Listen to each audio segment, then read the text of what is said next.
नमस्कार मित्रांनो, मंथन चॅनल मध्ये आपलं स्वागत आहे। मी राजेश दुबे।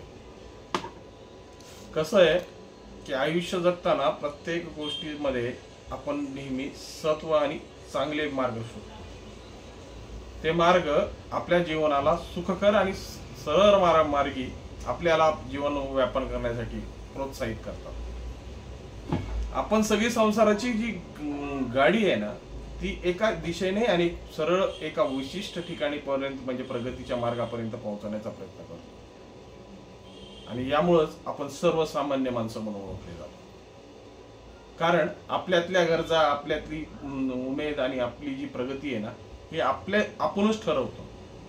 आणि आपण जितक्या सत्कर्माने येणारा पैसा हा आपण आपल्याच पद्धतीने विनियोग करण्याचा प्रयत्न करतो। पण काही लोक अशी असतात ना की त्यांना मिळालं तरी त्याची समाधानी नसते आणि ते त्यापेक्षा जास्त मिळवण्याच्या प्रयत्नात लोकांना गंडा घालायला लागतात। ही गंडा घालण्याची पद्धत आता सर्रास प्रत्येक शहरामध्ये, प्रत्येक गल्लीमध्ये आणि प्रत्येक घरामध्ये सुरू झालेली आहे असं म्हणलं तरी वावगं ठरणार नाही। कारण की आपल्या आपल्या पद्धतीने आपल्या पत्तरवळीवर जेवढा जास्त भात ओढता येईल ना आणि आपली दिनचर्या किंवा आपले स्वार्थ जेवढे सिद्धी करता येतील ना, त्याच्यातच आज माणूस खुश आहे।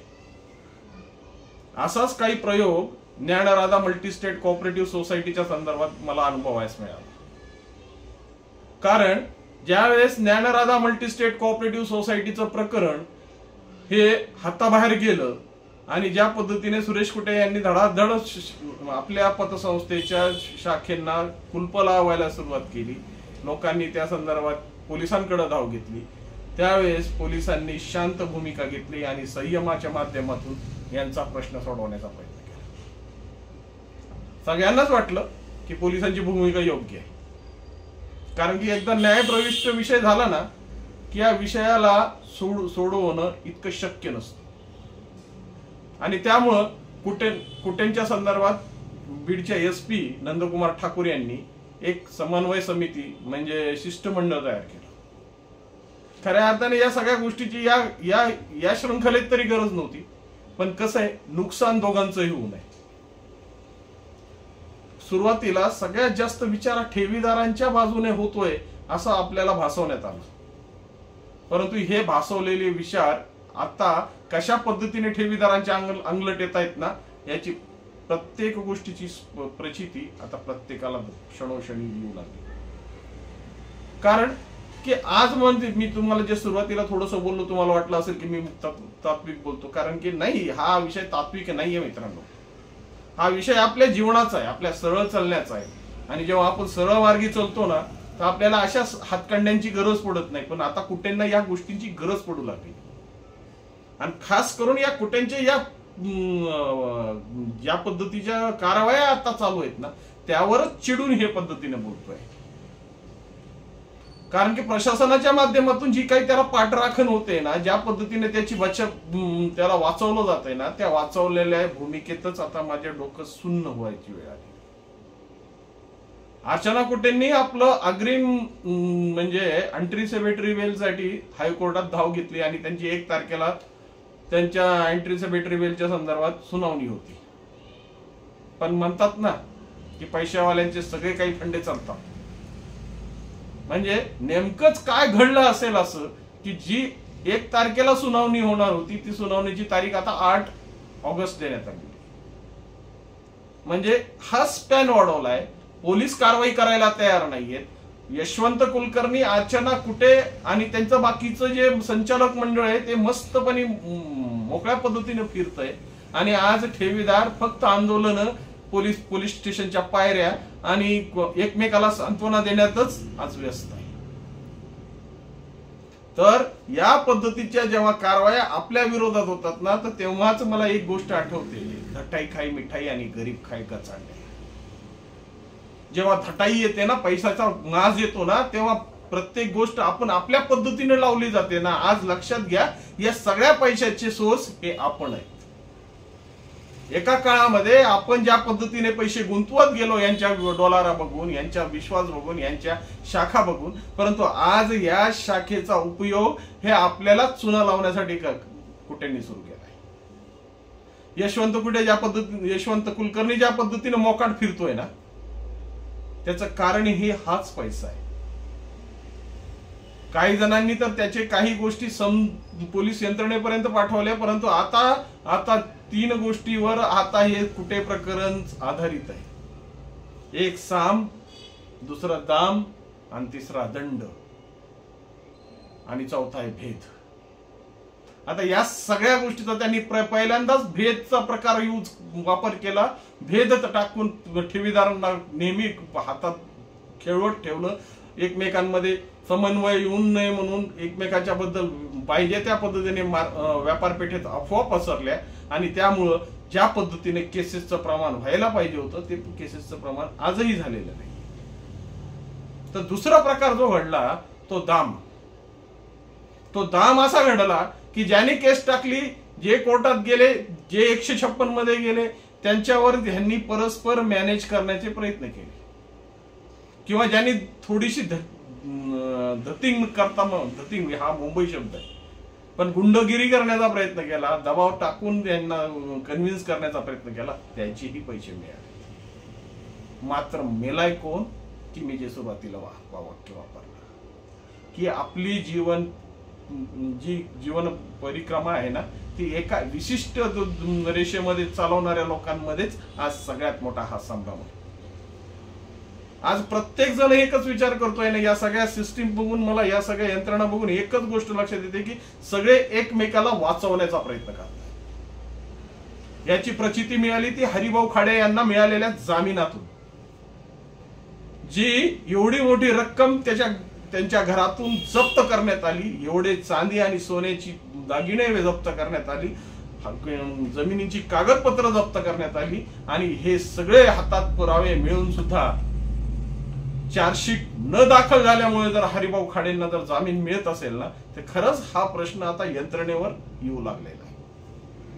अशा अनेक अंगाने आता कुठे प्रकरण बहरायला लागलंय. त्यामुळं साम, दाम, दंड, भेद हे 4 वाक्य आता कुठेंनी चांगल्या पद्धतीने वापरायला सुरुवात केली.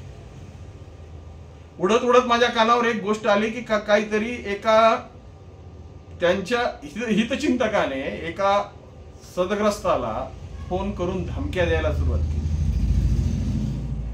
की तुला काय पडलेलं आहे कुठेच्या प्रकरणामध्ये, तू तर ठेवीदार नाहीस किंवा काय नाही. पण एक लक्षात घ्या की या सगळ्या गोष्टी ज्या घडतायत ना, ते सर्वसामान्य लोकांच्या हितासाठी घडत आहेत.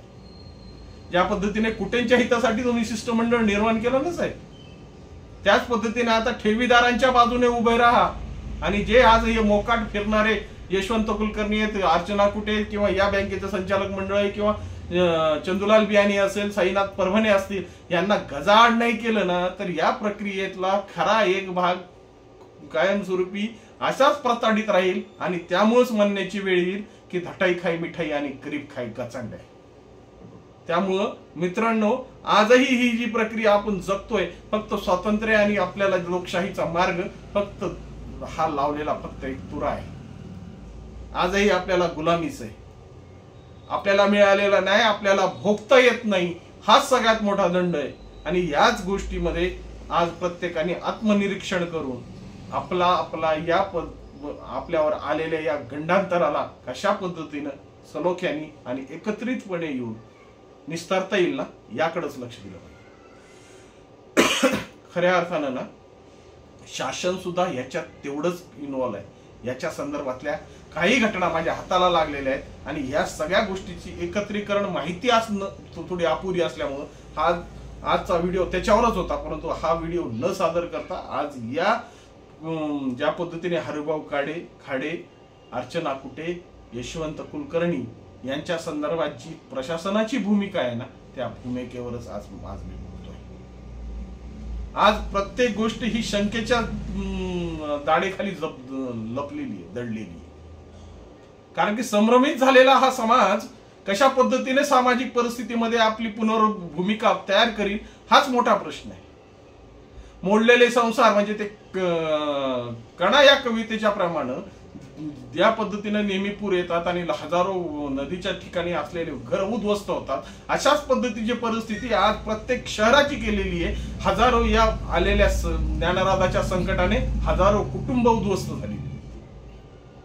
अरे अनेक कुटुंबातल्या व्यक्तींना प्राण गमवावे लागलेले आहेत, कारण की बदनापूर मधल्या काही गोष्टी मला कानावर पडल्या तर माझे कान थक्क झाले की त्या लोकांनी फक्त 6 महिन्यामध्ये पैसे गुंतवले होते, परंतु अशा पद्धतीच्या घटना घडल्यामुळे ते मानसिक आजारामध्ये गेले आणि शेवटी त्यांना आपल्या प्राणातून मुकावं लागलं. फक्त हे या गोष्टीचा होरपळ होऊ नये किंवा या मोठ्या लोकांना खेटण्याची आमची परिस्थिती नाहीये, या विषयामुळं त्यांनी या गोष्टीला पटलावर येऊ दिलं नाही.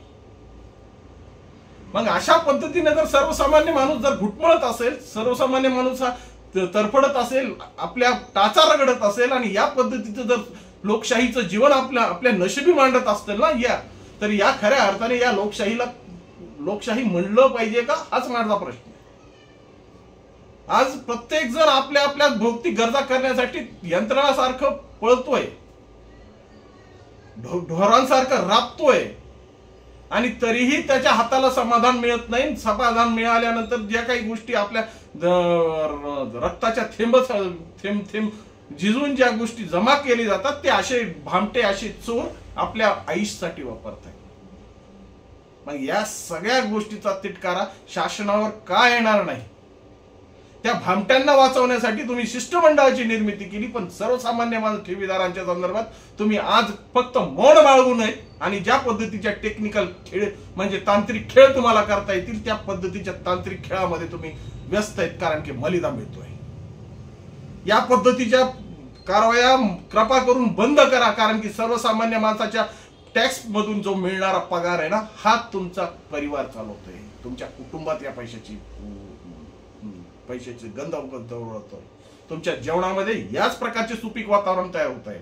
परंतु या गोष्टीतून तुम्ही जर अशा प्रतारणा केल्या ना तर निश्चितपणे तुम्हालाही सुख लागणार नाही, हेही मात्र निश्चित.